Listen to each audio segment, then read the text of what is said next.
Бұл ең бірінші чоң байлық, субханалла, денсаулық. Денсаулығың болбосо, байлығың құрысын, сұлулығың құрысын. Шын айтам, туғаның да құрысын керек болсочу. Ешкімнің керегі жоқ болады. Жөнөкөйлө дайыма башың эле ооруп туруп алсынчы. Сага ешким кереги жок болот. Ошол себептен эң чоң байлык болгон бул биринчи бул денсаулык. Эмне үчүн кыргыздарда да бизде эң биринчи байлык денсаулык, андан кийин ак жоолук деп айткан билесиңерби? Анткени эгерде эркекте деле аялда делечи, эгерде ошо денсаулыгы болбосочу, алга бирөөнө эркектин бирөөнө аялдын кереги жок, бир тиын кереги жок.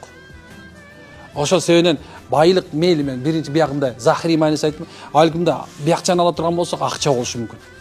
Дүйнөң делечи, акчаң деле сага берилген бир белек. Ошо акчаң барда ошону туура колдонуп ал деген сөздү алчы.